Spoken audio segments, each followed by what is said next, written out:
아멘. 할렐루야. 아멘. 아멘. 오늘은 사무엘하 14장 이제 다윗이 우리가 이제 모든 나라를 정말 통합하고 그리고 나서 왕의 자리에 올라왔을 때 다윗이 좀 게을러지고 나태해지는 그 상황 속에서 다윗은 죄를 짓게 되고 그리고 그 죄로 말미암아 자기의 궁궐에서 쫓겨나는 그렇지만 다시 그가 하나님 앞에 또 회개함으로 다시 바로 서서 자신의 궁궐을 찾게 되고 그리고 그곳에서 이제는 하나님이 그와 함께 하심으로 그는 계속해서 이기는 삶을 살았다는 것을 성경 22장까지 말씀하셨어요. 그리고 23장에 와서 이제 다윗의 마지막 말이 이제 모든 것이 하나님께로부터 시작되었고 이제 모든 것이 하나님으로 인해서 이제 다 모든 것이 마쳤다 이러면서 자기가 그동안 힘써서 같이 자기하고 싸웠던 그 사람들 장군들의 이름을 나열하면서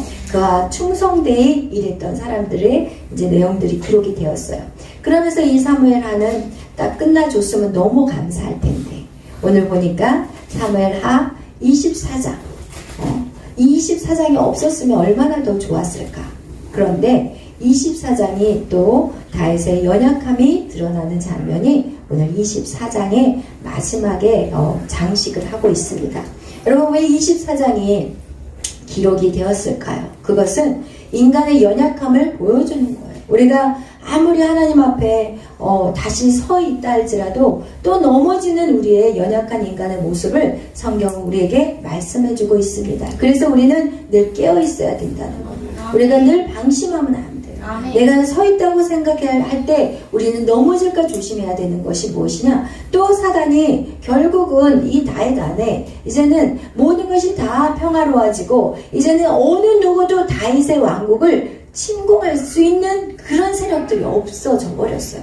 그럼 어떻게 하냐? 요압이 9개월 그리고 20일 동안 인구조사를 하는 동안 그렇게 인구조사를 할 수 있는 여유가 있다는 것은 어느 누구도 이제는 이 이스라엘 민족을 쳐들어올 수 있는 대적이 없다는 것을 성경은 보여주고 있는 거예요. 그 정도로 지금 이스라엘 민족 이 다윗 왕국은 엄청난 능력을 가진 그때에 지금 24장에 다윗의 죄가 기록되어 있습니다. 높은 자리, 교만한 자리에 올라가니까 이젠 다윗이 어떤 생각을 갖냐? 마음에 인구조사를 하고 싶은 거예요. 내 사람이 싸울 만한 지금 용사가 몇 명인지 그것을 지금 알고 싶은 거예요. 그럼 우리 다 같이 24장 1절을 다 같이 읽겠어요. 시작.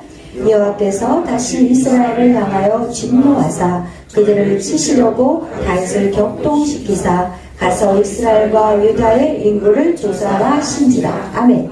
여러분 여기 성경을 보면은 이해가 조금 안 돼요. 다윗을 격동시키사. 다윗을 지금 격동시켰다는 것은 다윗이 그 인구조사를 하게끔 하나님이 그 마음을 지금 뒤에서 막 움직이셨다는 것 같이 들려요. 사실은. 근데 이게 절대 그런 의미가 아니라는 거예요. 어떻게 알 수 있냐? 우리가 역대하 21장 1절 말씀을 보면 똑같은 내용이 역대하에도 기록이 되어 있어요. 왜냐하면 역대하는 지금 그 이스라엘의 그 왕들의 역사에 대한 기록이 있기 때문에 그 21장 1절이 바로 다윗에 대한 기록이 나와 있는 본문에 똑같은 내용이 나와 있는 내용이에요. 우리 21장 1절 다 같이 읽겠어요. 시작. 사탄이 역대상 21장 1절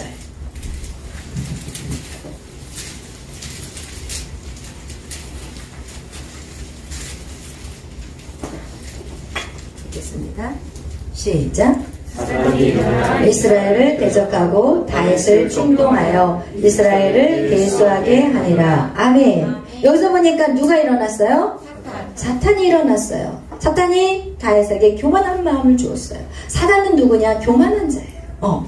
사단이 어떻게 시작했어요? 루시엘이 교만해져가지고 제가 하나님하고 똑같이 되겠다. 내가 이 나라를, 이 땅, 이 모든 세상을 내 힘으로 다스리겠다. 내가 왜 하나님 미치냐? 내가 하나님같이 높은 북극에 올라가리라. 막 이러면서 사단의 그 속성은 뭐냐? 교만함이에요. 하나님의 속성은 선하시고 인자하시고 사랑이고 공이고 인애고 자비라면 사단의 속성은 뭐냐? 교만이에요. 여러분 우리에게 교만함이 온다는 것은 누가 충동질하냐? 사단이 충동질하는 거예요. 그래서 이 사단이 이 다윗을 충동질한 거야. 야 다윗 봐라. 이 다윗 왕국 한번 봐봐라. 이젠 너를 이길 대적이 없어. 막 이런 교만함이 딱 오니까 그렇다면 내가 얼마나 힘이 센지 우리 군사가 어느 정도 되는지 내가 한번 숫자를 세봐야 되겠다. 이러면서 오늘 24장에 다윗의 교만함을 이 사단의 이 충동질로 인해서 이루어졌는데 이것을 마치 하나님이 그죠? 진노하사 다윗을 격동질시켰다라고 표현하고 있어요. 여러분 사단의 역시 이 사단의 그 움직임 역시도 누구의 손 안에 있다고 성경은 말해요? 하나님의 손 안에 있어요. 하나님은 다윗의 교만함을 보셨어요. 그래서 다윗을 그냥 다윗을 이렇게 교만하지 못하게 하나님 꽉 잡아주지 않고 하나님 그냥 손을 놔버리셨어요. 왜? 다윗이 잡아도 교만할 것이 나갈 줄을 알았다는 거죠. 여러분 우리 안에도 하나님이 사실 우리가 예배 안에 있고 정말 말씀으로 살려고 하기 때문에 우리가 하나님이 우리를 꽉 잡아줄 수가 있는 거지. 여러분이 세상에 나가서 세상의 방법대로 살아가면 하나님 잡고 싶어도 잡을 수가 없어. 마치 탕자 그죠? 둘째 아들이 자기의 재산을 받아가지고 세상에 나가는 거하고 똑같이 하나님이 분명히 그 탕자가 나가서 그 재산을 다 잃어버릴 걸 알았어요. 그렇지만 그 아들을 말릴 수 없다는 걸 알았어요. 그럼 우리가 부모들이 자식을 키울 때 야 이거 안 돼 해도 이 아이들이 부모의 말을 안 들어요. 그럴 때는 부모가 어떻게 해요? 그냥 놔둘 수밖에 없어. 그래 너 한번 살아봐라. 한번 매운맛을 봐봐라. 이렇게 내려놓을 수밖에 없는 상황은 똑같은 거예요. 지금 하나님이 이 다윗을 잡으려고 했지만 이것이 이제는 그 이상을 넘어갔구나 할 때는 하나님이 놔버릴 수밖에 없는 상황이에요. 지금 그거를 24장 1절은 우리에게 말씀하고 있어요. 이 다윗은 이제는 교만함이 이렇게 올라가기 시작했고 그리고 나서 자기 군대 장관 요압을 불러요. 요압 일로 와봐요. 그리고 나서 단에서부터 브엘사바라는 것은 이스라엘의 땅이 단에서 브엘사바까지 북쪽은 단이고 남쪽은 브엘사바 끝과 끝까지 인구를 조사하라고 해요. 그리고 나서 요압이 뭐라고 얘기하냐면 왕이시오 왜 이 쓸데없는 일을 하십니까? 하나님이 왕을 내가 보니까 하나님이 왕을 지금 엄청나게 축복하셨고 왕이 이 백성들이 지금 엄청나게 늘어나고 있는데 이걸 굳이 해야 될 필요가 있습니까? 라고 지금 요압조차도 왕에게 이 말을 해요. 우리 3절 읽겠어요. 시작. 요압이 왕이 아닌데 이 백성이 얼마든지 왕의 하나님 여호와께서 백배나 더하게 하사 내 주 왕의 눈으로 보게 하시기를 원하나이다. 그런데 내 주 왕은 어찌하여 이런 일을 기뻐하시니까 하되 아멘. 여러분 이거와 같이 지금 요압조차도 왕에게 왕이시오 이건 하지 마세요. 그러니까 4절 다 같이 읽겠어요. 시작. 왕의 명령이 요압과 군대 사령관들을 재촉한지라 요압과 사령관들이 이스라엘 인구를 조사하려고 왕 앞에 물러나. 아멘. 이렇게 이제는 왕이 지체하지 마 빨리 움직여 이러면서 이 인구조사를 하는데 이 인구조사를 어느 정도로 시간을 두고 했냐 8절에 보니까 9달하고 20날 그러니까 9개월 20일 동안 예루살렘에 이르기까지 그 인구조사를 다 해서 이제는 9절에 요압이 그 백성의 수를 왕에게 고하는 장면이 나와요. 우리 다 같이 읽겠어요. 시작. 요압이 백성의 수를 왕께 보고하니 곧 이스라엘에서 칼을 빼는 담대한 자가 80만 명이요 유다 사람이 50만 명이었더라. 아멘. 여러분 여기서 지금 요압이 보고하는 것은 어떤 사람의 숫자를 얘기하냐? 칼을 빼는 자예요. 그럼 칼을 빼는 자는 일반 백성이 아니라 누구예요? 전쟁에 나갈 수 있는 용사들을 얘기하는 거예요. 그러면 이 얘기는 뭐냐? 내가 지금 가지고 있는 이 군사력이 얼마나 대단한지 이것을 다윗은 알고 싶었던 거지 인구수를 알고 싶었던 것은 사실 아니라는 거예요. 그만큼 무엇이냐? 내가 싸울 수 있는 사람은 이 정도의 나는 군사력을 갖고 있어. 이야 나 대단한 사람이야. 이런 거. 여러분 우리 안에 야 나 괜찮아. 이럴 때 위험한 거예요. 야, 나 인정받고 있어. 이럴 때 조심하세요. 이야, 내 말이면 다 쓰러져. 이럴 때 여러분 조심하시기를 바라요. 우리는 항상 주님 앞에 나는 연약한 자예요. 나는 부족한 자예요. 이것이 우리 안에 있어야 돼요. 근데 우리는 이 나는 연약한 사람이요, 나는 부족한 사람이요, 이런 생각들을 가질 때 언제 생각하냐? 그래요. 제가 나를 무시해요. 나는 이런 사람. 이럴 때 이런 생각을 갖지 마시고, 이럴 때는 하나님이 우리에게 하나님이 존귀한 자녀, 나는 하나님의 자녀야, 이런 마음을 여러분 안에 갖지만, 그렇지만 여러분이 늘 잊어서는 안 되는 게, 하나님, 그렇지만 내가 주의 힘이 아니고서는, 주님이 나와 함께 하지 않으면 나는 늘 넘어질 수밖에 없어요. 이런 마음들을 여러분이 주님 오실 그날까지 여러분 그 마음을 놓쳐서는 절대로 안 돼요. 여러분이 여러분 자신을 비하하지 마시고, 여러분이 하나님의 자녀임을 항상 자존감을 갖고 계시되, 나는 하나님 없이는 살 수 없어요. 이것이 여러분 안에 늘 고백되는 인생이 되시기를 축복합니다. 오늘 다윗이 무너졌던 것이 바로 그거예요. 그런데 그렇게 무너졌던 다윗이 이제 자기 자신이 그렇게 죄를 딱 짓고 난 다음에 10절에 정신이 딱 돌아온 거예요. 10절 딱 깨닫게 돼요. 그래서 10절이 뭐예요? 다 같이 읽겠어요. 시작. 다윗이 백성을 조사한 후에 그의 마음에 자책하고 다윗이 여호와께 아뢰되 내가 그 죄를 범하였나이다. 여호와여, 이제 간구하옵나니 종의 죄를 사하여 주옵소서. 내가 신이 미련하게 행하였나이다 하니라. 아멘. 할렐루야. 여러분, 이게 중요한 거예요. 제가 여러분에게 얘기하고 싶은 거는 이거. 우리는 늘 회개하면 돼요. 사실 죄를 짓고 회개하고 죄를 짓고 회개하고 이 반복적으로 하는 건 좋은 거는 아니지만, 이것은 어떻게 보면은 인간의 연약함으로 오는 것이고, 일부러 막 죄를 지으려고 막 애써서 한 것이 아니라 깨닫지 못해서 교만해서 무지해서 오는 이런 죄악들은 여러분 날마다 주님 앞에 나가서 회개하셔야 돼요. 그런데 감사한 거는 그런 죄를 회개할 때 우리 하나님은 죄에 대한 용서를 해준다는 거예요. 그러니까 이거를 인정하는 게 중요한 거예요. 이걸 잘못했어요 얘기했을 때 사울 같은 사람은 절대로 회개하지 않았어요. 사울은 사무엘이 당신 이런 죄를 졌어요. 당신이 왜 제사를 지어요? 당신이 그 제사를 집행해서는 안 돼요. 내가 올 때까지 기다려야 되지. 왜 오지 않은? 왜 이거를 하셨어요? 이랬을 때 사울은 뭐라고 하냐면 인정하지 않았어요. 절대로 한 번도 자기 죄를 인정하지 않은 사람이 사울이에요. 당신이 안 오고 늦어지니까 백성이 다 도망가니까 내가 어쩔 수 없이 이렇게 했어요. 이런 식으로 항상 핑계를 댔다는 거예요. 아담이 자신의 죄, 자기가 분명히 선악과를 먹은 건 자기거든요. 입에다 쑤셔 넣었어요? 하와가? 쑤셔 넣지 않았어요. 그냥 주니까 자기도 먹은 거야. 자기가 집어넣은 거야. 여러분이 만약에 결혼한 사람은 여러분이 결혼한 거야. 하나님 왜 저 남자를 만나게 했어요? 다 자기가 결정한 거야. 솔직히 말한다면. 여러분의 인생도 마찬가지예요. 여러분이 어떤 일을 할 때 여러분이 결정한 거예요. 솔직히 말. 부모가 여러분 목을 끌고 갔어요? 아니거든요. 여러분, 그래서 우리는 자기가 한 거에 대해서 죄의 첫 번째 회개는 무엇이냐? 인정하는 거예요. 내 죄를 인정해. 하나님 잘못했어. 용서해 주시오.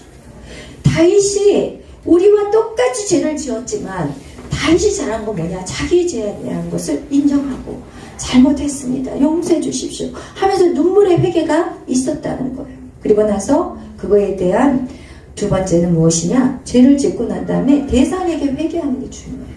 여러분이 사람들에게 잘못했다면 그 사람 대상에게 가서 미안하다고 사과하는 게 그게 진짜 용기 있는 사람이고 건강한 사람이에요. 여러분, 그래서 우리가 이 부분 다윗이 잘한 게 바로 그거예요. 잘못했습니다. 회개. 그러니까 하나님이 선견자를 보내요. 선견자. 누구를 보내요? 갓이라는 선지자를 보내요. 그리고 나서 이 갓에게 세 가지의 것을, 이제는 죄의 대가를 내가 세 가지 중에서 하나를 고르라는 거예요. 하나님 우리의 죄를 용서하지만 죄의 대가가 우리 안에 있다는 거예요. 근데 이 죄의 대가에 대한 것은 결국은 무엇이냐? 하나님 우리를 회복할 수 있는 기회를 주시는 거예요. 그 대가는 여러분을 죽이고 망하게 하는 게 아니야. 우리에게 다시 한번 기회를 주시는 거예요. 그렇기 때문에 우리는 여러분 그 죄에 대한 대가들 우리가 감당해야 돼요. 그리고 거기서 일어나야 돼. 이겨야 돼. 그래서 이거에 대해서 세 가지를 얘기해요. 첫 번째, 7년 동안 기근이에요. 7년 동안 비가 안 오는 거예요. 두 번째는 뭐예요? 3개월을 원수에게 쫓겨야 돼. 마치 사울에게 쫓기듯이, 압살롬에게 쫓기듯이, 이제는 다윗이 그 궁궐에서 또 쫓김을 당해서 이제는 또 막 배회하는 인생을 3개월을 살든지. 이제 세 번째가 뭐냐? 3일 동안 전염병이 온 나라에 올 것이다. 이 셋 중에서 다윗에게 고르라고 해요. 그런데 보세요. 다윗이 3년 동안 기근을 알아봐서 알아요. 어떤 건지 처참했다는 걸 알아요. 그리고 또 그가 거의 막 사울에게 인생의 뭐 젊은 날을 다 쫓겨서 살았잖아요. 그러니까 이 두 번째도 아닌 거야. 힘든 거야. 그러니까 이제 세 번째를 골랐겠죠. 3일 동안 전염병이 있을 거다. 그런데 이 3일 동안 전염병으로 인해서 몇 명이 죽냐 읽겠어요. 우리 15절 읽겠어요. 시작. 이에 여호와께서 그 아침부터 정하신 때까지 전염병을 이스라엘에 내리시니 단에서부터 브에셀바까지 백성의 죽은 자가 7만 명이라. 아멘. 여러분, 지금 7만 명이라는 것은 지금 엄청난 숫자예요. 그게 3일 만에 7만 명을 하나님이 죽이세요.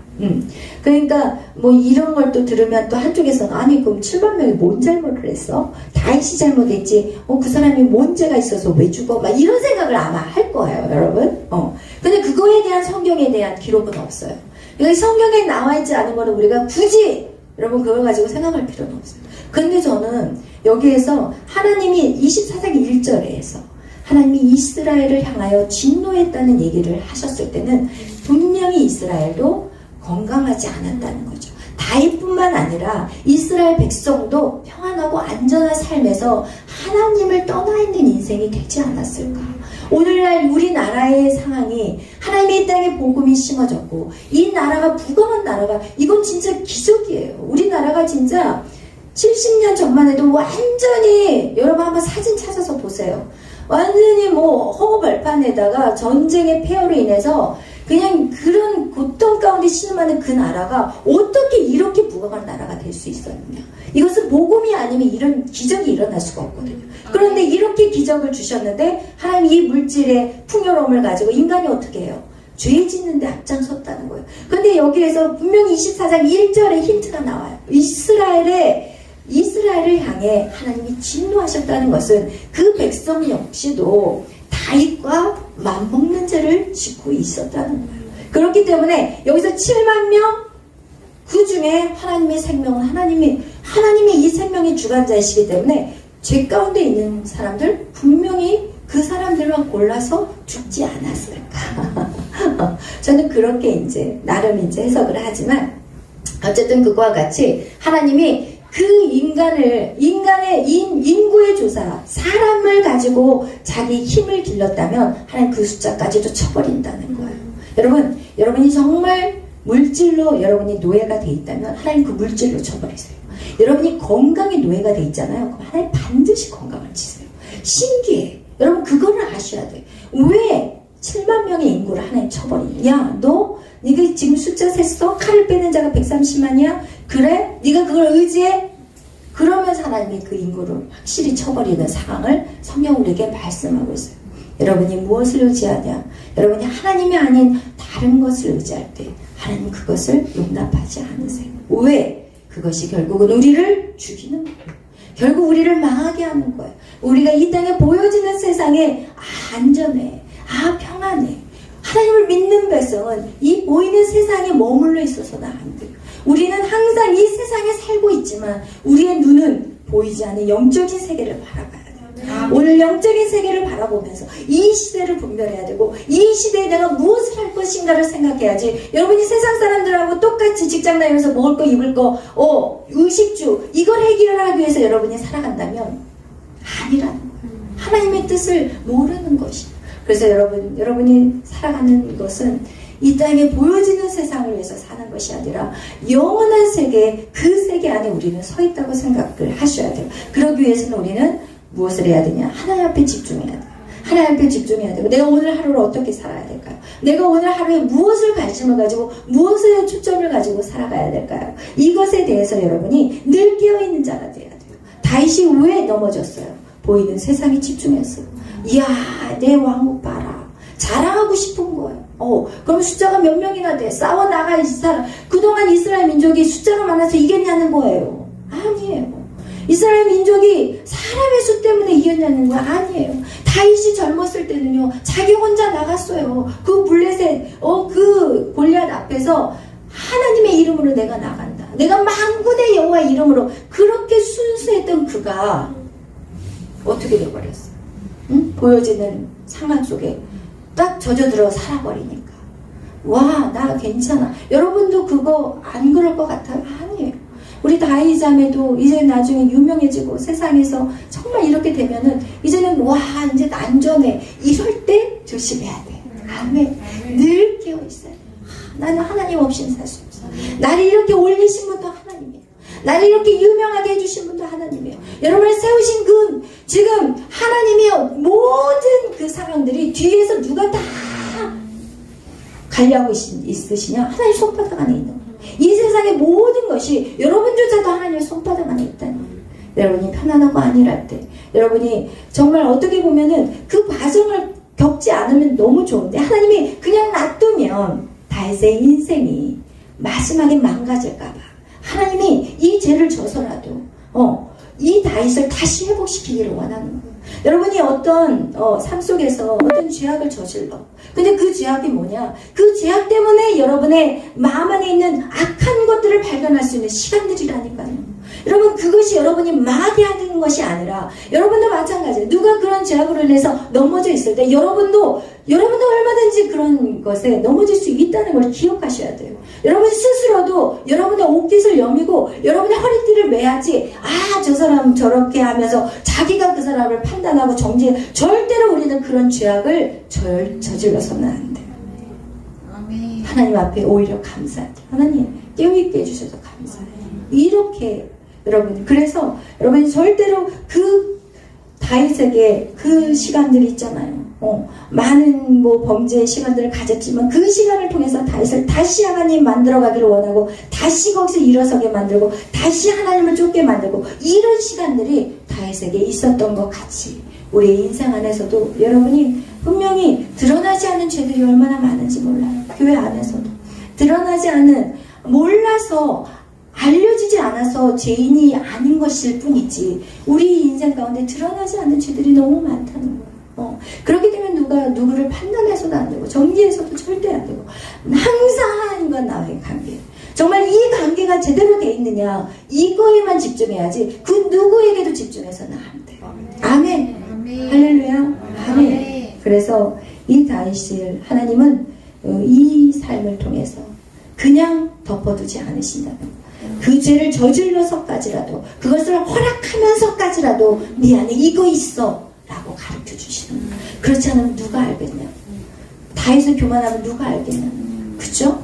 그래서 이거와 같이 다윗에게 그것을 허락하셨던 거예요. 그 죄를 허락하셨어요.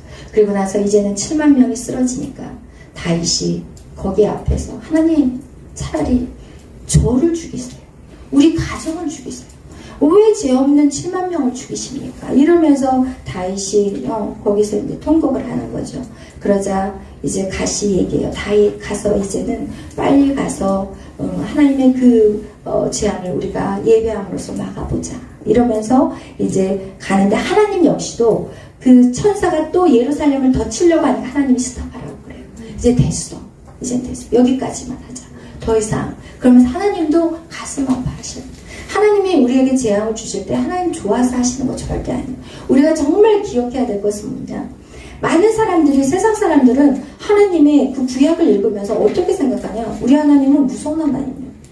하나님 마음에 안 들면 막 물을 갖다가 물로 홍수를 나게 해가지고 싹 쓸어버리고, 막 무슨 재앙을 주고 막 전염병을 줘버리고, 막 하나님은 아무 생각 없이 그냥 질병을 줘서 인간을 죽인다고 그렇게 오해를 해요. 하나님 절대 아니에요. 하나님이 노아와 홍수를 결정하셨을 때 하나님 한탄하셨다. 하나님 한탄하셨다. 한탄하셨다는 이 한탄이라는 것은 아예 이 가슴이 완전히 문드러진 거예요. 너무 통곡하고 너무 아파가지고 하나님이 정말 하나님의 그 마음을 우리는 헤아리지 못하고 그냥 하나님 모든 것을 심판을 쉽게 여기셨다고 여러분 생각하면 절대 아니에요. 왜? 하나님에게 있어서는 인간은요 하나님의 자녀예요. 그가 죄 가운데 있든 그가 악한 짓을 저지르고 있든 하나님의 자식인 거예요. 그가 하나님을 거부하고 완악해서 하나님 앞에 돌아오지 않았을 뿐이지 하나님은 오히려 잃어버린 그 양 때문에 더 마음 아파하시는 분이 하나님이신 거예요. 그래서 여러분은 항상 하나님의 마음을 여러분이 헤아리시기를 축복합니다. 아멘. 그래서 이렇게 하나님이 스탑하라고 하면서 그러면서 이제 이 다윗이 어디로 올라가냐면 타작마당, 아리우나의 타작마당이라고 나와 있어요. 우리 한번 보겠어요. 19절, 20절 읽겠어요. 시작. 다윗이 여호와께서 명령하신 바 갓의 말대로 올라가니라. 아라우나가 바라보다가 왕과 그의 부하들이 자기를 향하여 건너옴을 보고 나가서 왕 앞에 얼굴을 땅에 대고 절하며 이르되 어찌하여 내 주 왕께서 종에게 임하시나이까 하니 다윗이 이르시되 내게서 타작마당을 사서 여호와께 제단을 쌓아 백성에게 내리는 재앙을 그치게 하려 함이라 하는지라. 아멘. 그래요. 여기 지금 아라우나의 타작마당이에요. 아라우나의 그 땅이 그 타작마당으로 다윗이 올라가서 거기에서 이제는 하나님 앞에 제단을 쌓는다는 거예요. 그 얘기는 무엇이냐? 여호와를 위하여 제단을 쌓는데 그 예배를 하나님 앞에 드린다는 거예요. 여러분 결국 이 모든 것의 회복은 예배였다는 것을 성경 우리에게 보여주는 장면인 거예요. 그러면서 이 다윗이 그렇게 예배를 하나님 앞에 제단을 쌓겠다니까 아라우나가 그러면 내가 모든 걸 다 내겠습니다. 내가 여기 있는 소도 드리고 이 뜰나무도 드리고 이 마당도 쓰세요. 도구들 다 쓰세요. 이렇게 아라우나가 얘기할 때 이 다윗이 아니야. 내 죄야. 이제 내가 이것을 내가 갚아야 되는 거야. 내가 갚아야 되는 거야. 이러면서 자기가 그걸 돈 주고 사요. 그리고 나서 거기 타작마당에서 이제 제단을 쌓아요. 그러고 나서 그 재앙이 그쳤다고 우리 25절 다 같이 읽겠어요. 시작. 그곳에서 여호와를 위하여 제단을 쌓고 번제와 화목제를 드렸더니 이에 여호와께서 그 땅을 위한 기도를 들으시매 이스라엘에게 내리는 재앙이 그쳤더라. 아멘. 할렐루야. 제단을 쌓았더니 그 재앙이 그쳤다는 거예요. 여러분 이 아라우나라는 곳은요 모리아산이에요. 옛날에 아브라함이 이삭을 바쳤던 그 땅이 아라우나의 타작마당이고 그리고 이 아라우나 땅이 어느 땅이 되냐? 솔로몬의 성전이 세워져요. 이 땅이 예배의 장소예요. 여러분 우리가 믿음으로 일어서는 거 가장 빠른 방법은 예배예요. 우리가 모든 죄악 가운데 살지만 다시 회개하고 제자리로 가는 곳이 바로 예배의 자리예요. 아브라함이 자기가 그 가나안 땅에 도착했을 때 거기가 흉년이 왔고 그리고 살기가 너무 힘들었고 그랬을 때 자기 마음대로 애굽으로 떠나버렸지만 다시 그가 돌아와서 회복한 장소가 바로 가나안 땅 베델의 장소인 거예요. 여러분 그거와 같이 여러분 우리가 정말 믿음 안에서 여러분이 건강하게 믿음 생활로 살아갈 수 있는 유일한 길은 바로 예배의 장소라는 것을 성경 우리에게 말씀하고 있습니다. 우리의 이 모든 죄 그것이 바로 십자가에서 예수님께서 다 지불해 하셨어요. 하나님이 그 모리아산에서 아브라함이 이삭을 바쳐야 할 그곳에서 하나님이 제물을 준비하셨고 그리고 그것이 바로 솔로몬의 성전 예배의 장소이고 그것이 바로 예수 그리스도를 그 이름으로 우리가 예배하는 이 곳이 바로 아라우나의 타작마당이라는 것을 성경 우리에게 말씀하고 있습니다. 우리가 이 예배를 떠나서는 우리는 넘어질 수밖에 없어요. 늘 쓰러질 수밖에 없어요. 그래서 우리가 정말 예배 안에서 주님 앞에 제단 쌓고 주님에게 번제와 화목제를 드리는 거.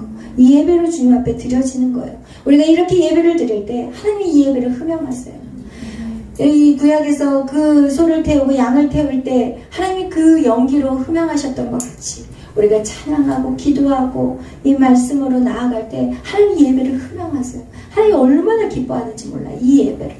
그래서 여러분 이 예배 안에 오직 회복이 있다는 거 그리고 성경은 모든 역사는 하나님이 다 주관하고 계신다는 거. 지금 다윗이 인구조사를 하는 것조차도 하나님이 그 안에 교만함을 보셨기 때문에 이 교만함 너 있어 이러면서 그 죄를 허락하셨다는 거예요. 여러분 안에 있는 발견되지 못한 것들 하나님이 그 죄를 통하여서 발견시키는 시간이기 때문에 여러분은 그 죄를 여러분이 저질렀다고 해도 거기에 쓰러지거나 넘어지거나 낙심해가지고 그냥 눌려있는 인생이 아니라 하나님 그래요. 나는 부족해요. 하나님 없이는 난 이런 죄를 또 질 수밖에 없어요. 나는 이렇게 연약한 자예요. 그렇지만 나의 이 죄를 주님이 용서하시기 위해서 이 땅에 예수 그리스도를 보내주시고 주님의 그 보혈의 피의 그 능력을 내가 다시 붙잡습니다. 아멘. 이런 고백이 저와 여러분 안에 있기를 축복합니다. 아멘. 아멘. 그래서 여러분 그렇게 승리하는 저와 여러분이 되시기를 축복합니다. 그리고 여러분 우리가 예배라는 것은 항상 말씀을 드리는데 이곳에서 예배만이 예배가 절대 아니에요. 우리의 삶에서 살아내야 돼요. 아멘. 반토막이 인생이야. 여기서만 예배 드리고 집에 가서는 막 자기 멋대로 살면 이거는 예배가 하나님 앞에 온전히 드려지지 않았어요. 그래서 항상 하나님 뭐라고 얘기하냐면 너희가 예배 드리기 전에 예배 앞에다가 너희의 재물들을 놔두고 그리고 나서 어떻게 해요? 형제간에 화합하고 오라고 그랬어요. 집에 가서 아니면 나에게 묶여있던 그런 부분들을 다 풀고 다시 예배를 드리래요. 그 예배만 하나님 받으신대요. 여러분 여기서 막 목소리 외치며 1시간 2시간 기도해도 하나님이 그 기도 안 받으신대요. 하나님의 그 물질 안 받으신대요. 안 받으신대요. 여러분이 가정 안에서 여러분이 진짜 그동안 여러분 우리 안에 습관들이 있어요. 어떤 습관들이 있냐면 이 습관들이 딱 있어요. 말투, 행동 이런 것들이 우리 안에 있어요. 근데 이 습관들이 어렸을 때부터 이게 자라왔기 때문에 고쳐지는 게 너무너무 힘들어요. 그런데 여러분이 열심히 예배를 드렸다면 이제는 그 열심히 예배 드리는 그것들이 이제는 훈련되어지는 곳이 어디예요? 가정이에요. 여러분의 공동체예요. 이 훈련되어지는 장소가 그런 곳이에요. 근데 여러분이 여기서 열심히 예배 드렸는데 가정 가가지고 여러분이 혈기 부리고 여러분이 말투, 여러분의 행동들 바뀌지 않는다면 이건 아직 성장했다고 말할 수 없어요. 이제는 바뀌어줘야 돼요. 여러분이 가정 안에 가서 부모님한테 대하는 태도 바뀌어줘야 돼요. 이제는 왜? 뭔데요? 이렇게 대답했다면 네 엄마 왜 부르셨어요? 제가 저희 에스더한테 에스더야 잠깐 와봐. 왜? 왜가 뭐야? 엄마가 오라고 하는데 하나부터 열까지 다 이제는 모든 습관들이 바뀌어져야 돼요. 왜냐면 여러분이 영적으로 침체가 있잖아요. 그 침체는 왜 오냐? 여러분의 삶의 변화가 없을 때는 여러분이 아무리 기도하고 말씀을 들었는데 이게 뭐지 할 때가 있어. 왜 내가 성장이 안 되지? 왜 이렇게 답답하지? 주의 음성이 왜 스탑이 됐지? 이럴 때가 있거든요. 이럴 때는 뭐냐? 여러분의 삶에서 돌파가 안 되면 이게 스탑이 돼요. 여러분이 삶에서 뭐 부모님이 항상 잘하는 건 아니거든요. 그렇다 할지라도 여러분이 먼저 바뀌어주셔야 돼요. 엄마는 안 바뀌는데 왜 내가 바뀌어야 돼요? 이렇게 나가면 절대 안 돼요.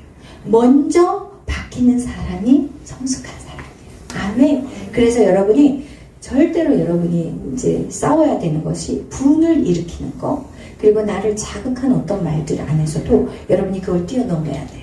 그럴 때 여러분의 임재가 더 이제는 또 더 높은 차원의 주님의 만남이 있다는 거예요.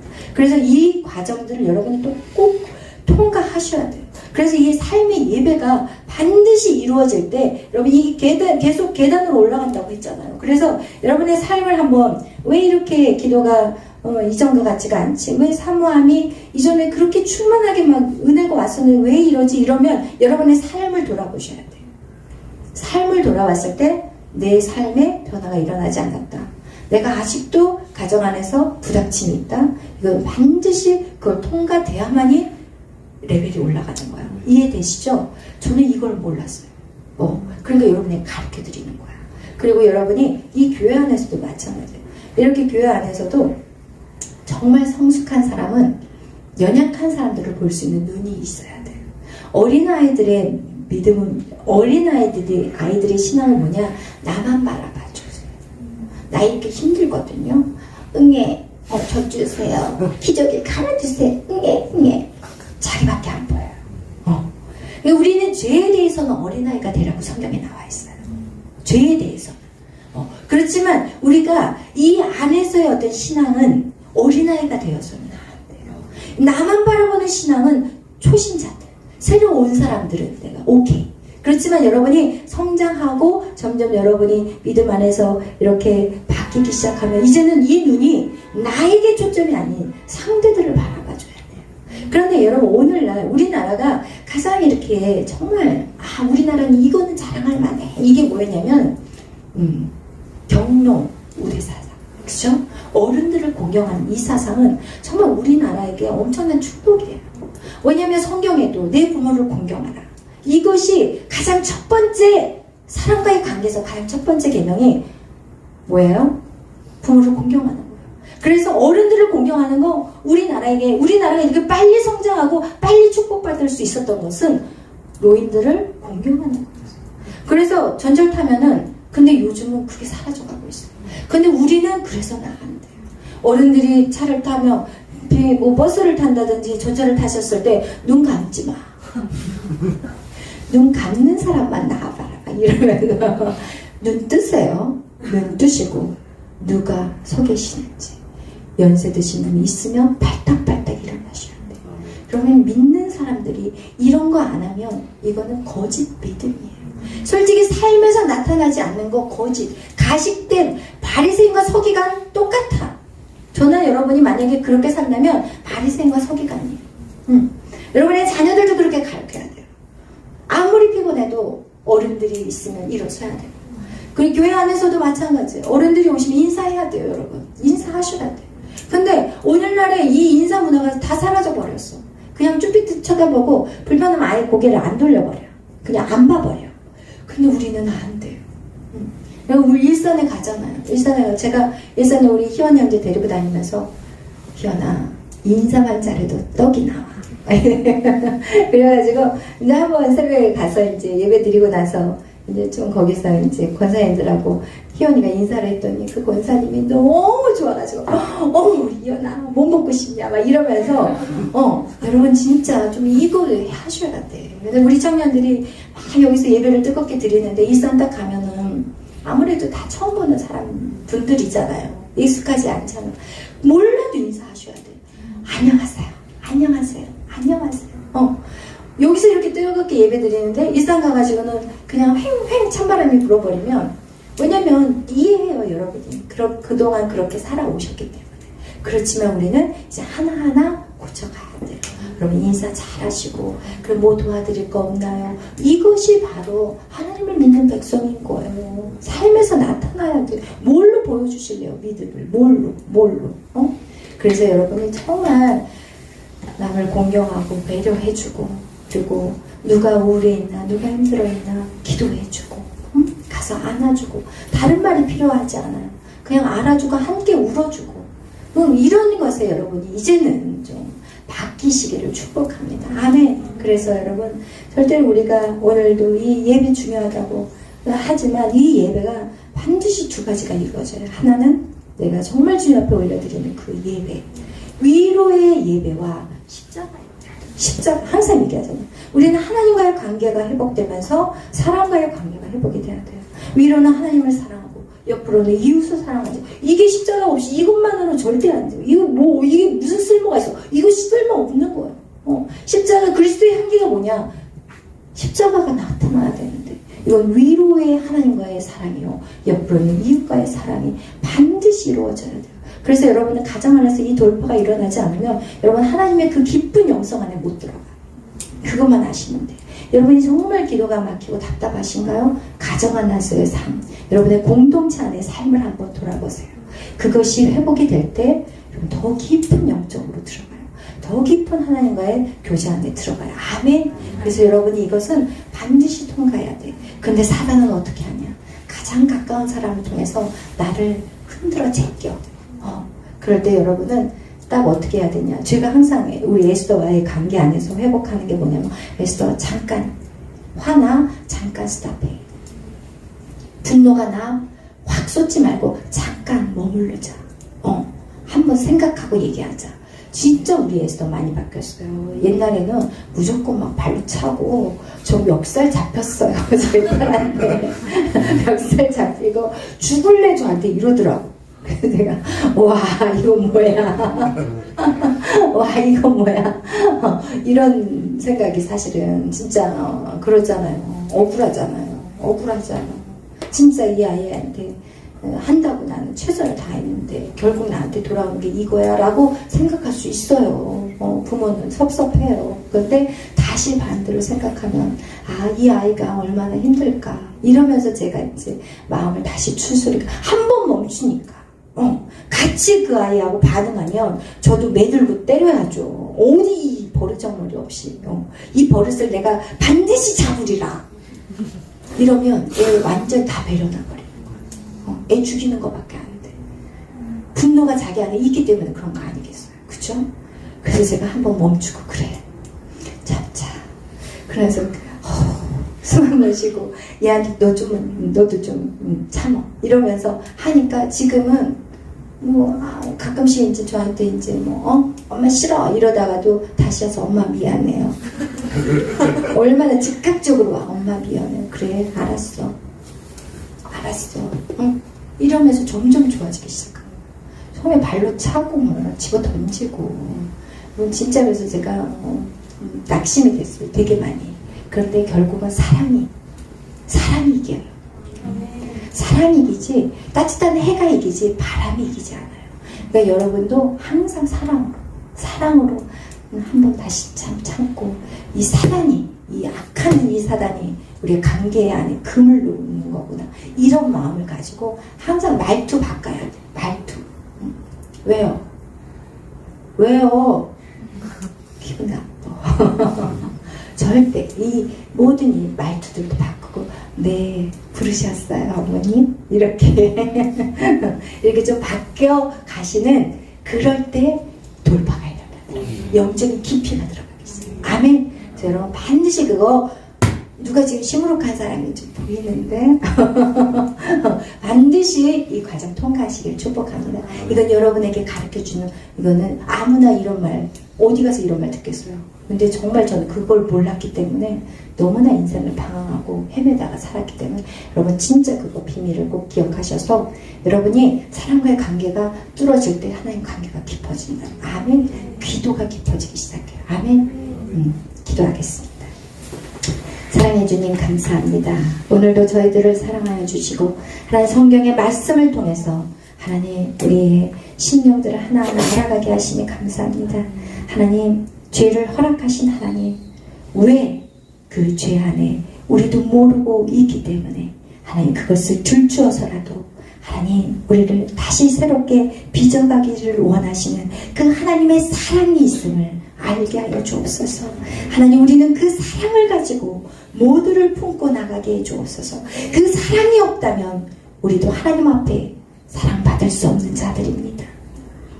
너희의 죄를 용서하는 것은 우리의 죄를 용서해 주심은 우리가 다른 사람의 죄를 용서하기 때문에 우리의 죄를 용서하신다고 성경은 말씀하고 있습니다. 하나님 이제는 하나님 주님 앞에서 우리의 자신들을 나 자신을 바라보게 하시고 그리고 위로는 하나님을 바라보게 하시고 하나님 믿음으로 달려나가는 우리의 삶이 되게 하여 주옵소서.